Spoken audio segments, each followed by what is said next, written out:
چلیے دوستوں، آج کی کہانی شروع کرتے ہیں۔ یہ ایئر 2005 کی بات ہے کہ سلیم صاحب اور ان کی فیملی خوشی خوشی اپنے گھر میں رہتے تھے۔ ان کے پاس اللہ تعالیٰ کی دی ہوئی ہر نعمت تھی، پیسہ، گاڑی، گھر، اولاد، سب کچھ۔ سلیم صاحب کی فیملی میں وہ تھے، ان کی بیوی تھی سلمیٰ اور ان کی بیٹی تھی روشنی۔ سب کچھ حسب معمول چل رہا تھا، ان کی لائف ویسے ہی چل رہی تھی۔ دیکھتے دیکھتے ان کی بیٹی بھی بڑی ہو رہی تھی اور اب کالج بھی جانا شروع ہو گئی تھی۔ انہی دنوں کی بات ہے کہ ان کے گھر میں ایک بلی نے بچے دیے۔ وہ بچے اور بلی ہر وقت ان کے گھر میں گھومتے رہتے تھے، کبھی لان میں، کبھی بیلکنی میں، کبھی ان کی کار پارکنگ میں۔ سلیم صاحب کبھی کبھی ان سے بہت تنگ ہو جاتے تھے، کیونکہ انہیں بلیاں کچھ خاص پسند نہیں تھیں۔ وہ صفائی کا بہت خیال رکھتے تھے اور انہیں لگتا تھا کہ بلیاں بہت سی بیماریاں لگاتی ہیں، اس لیے وہ چاہتے تھے کہ وہ جلد از جلد اس گھر سے اپنے بچے لے کر چلی جائے۔ ایک دن سلیم صاحب اپنی گاڑی کار پارکنگ سے نکال رہے تھے تو انہوں نے گاڑی کے ریورس کیمرہ میں دیکھا کہ بلی اپنے بچوں سمیت گاڑی کے نیچے بیٹھی ہوئی ہے۔ سلیم صاحب نے سوچا، کیوں نہ میں اس کے اوپر سے گاڑی گزار دوں، جان چھوٹ جائے گی اس سے اور اس کے بچوں سے، اور انہوں نے ایسا ہی کیا۔ جان کر اس کے بچوں کو اور اسے دیکھ کر اندیکھا کر دیا اور ان کے اوپر سے گاڑی گزار دی۔ بلی کے بچے اسی وقت مر گئے اور بلی زخمی ہو گئی۔ وہ بلکتی رہی، وہ روتی رہی کہ کوئی اس کی مدد کرے، پر کسی نے اس کی مدد نہیں کی۔ مر جانے کے بعد سلیم صاحب نے اپنے نوکر کو بولا کہ اس کو جا کر کہیں پھینک آؤ، لیکن ان کا نوکر بہت نرم دل تھا، اسے بلی پر بہت ترس آ رہا تھا۔ اس نے اس کو پھینکنے کے بجائے اسے کہیں پر دفن کر دیا۔ کچھ دنوں بعد سلیم صاحب نے اپنے لان میں بالکل ویسے ہی بلی کو بیٹھے ہوئے دیکھا۔ انہوں نے سوچا کہ کوئی اور بلی ہوگی، تو انہوں نے اس بات پر زیادہ دھیان نہیں دیا اور اپنے کاموں میں مصروف ہو گئے۔ ایک ہفتے بعد روشنی جب اپنے لان میں گھوم رہی تھی تو اس نے دیکھا کہ بلی کے سر میں سے خون نکل رہا ہے۔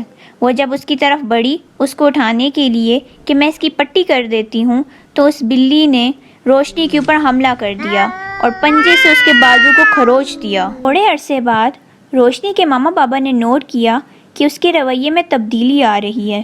ایک دن جب اس کے بابا رات کو پانی پینے کے لیے اٹھے تو انہوں نے دیکھا روشنی فریج میں سے کچا گوشت نکال کر کھا رہی ہے، اور پھر اگلے دن انہوں نے دیکھا کہ اس کے کمرے میں مرے ہوئے کبوتر پڑے ہوئے ہیں۔ انہوں نے روشنی سے پوچھنے کی کوشش کی تو اس نے صاف انکار کر دیا کہ اس نے تو ایسا کچھ کیا ہی نہیں۔ اگلے دن انہوں نے دیکھا تو روشنی کے کمرے میں چوہے مرے ہوئے ملے۔ وہ لوگ بہت پریشان ہونے لگ گئے۔ انہوں نے جلدی سے کسی ڈاکٹر کو بلایا۔ ڈاکٹر آیا اور اس نے بولا روشنی تو بالکل ٹھیک ہے۔ اس کے ماں باپ مطمئن ہو گئے اور اپنے کمرے میں جا کے سو گئے۔ رات کو جب وہ سو رہے تھے تو انہیں عجیب طرح کی بلیوں کی آوازیں سنائی دیں۔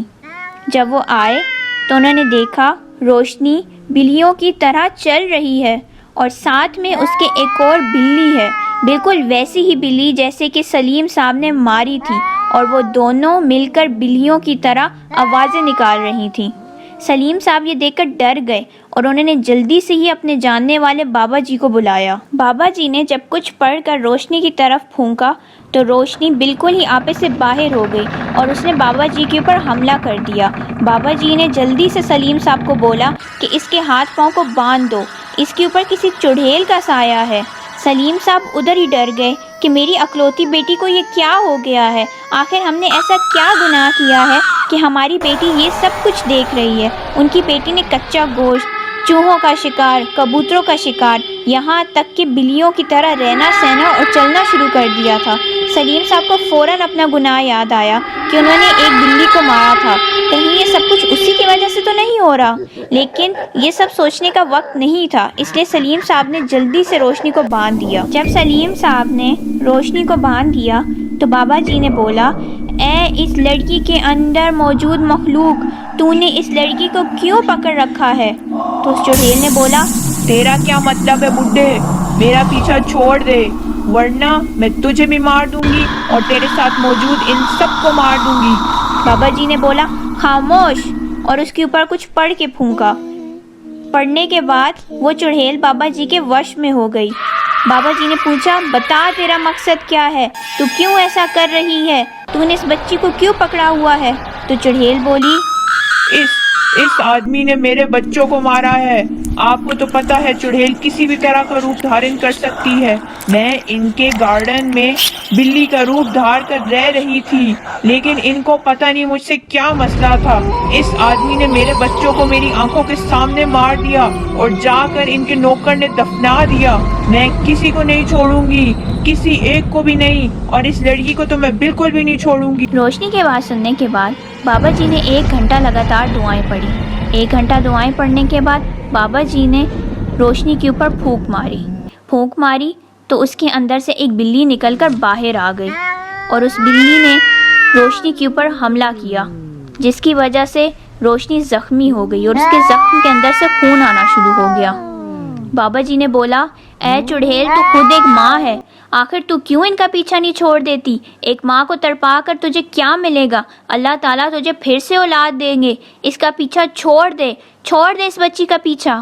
چڑیل مسکرا کر بولی ٹھیک ہے بابا جی، اپنا بدلہ تو میں نے ویسے بھی لے لیا ہے، کیونکہ اس آدمی کو جب اپنی بیٹی کا چہرہ نظر آئے گا تو وہ دیکھے گا کہ اس نے ایک چڑیل کے بچوں کو مارا تھا، ایک بلی کے بچوں کو مارا تھا۔ میرے لیے اتنا ہی کافی ہے۔ میں آپ سے وعدہ کرتی ہوں بابا جی، آج کے بعد میں ان کے گھر نہیں آؤں گی، نہ ہی میں انہیں تنگ کروں گی۔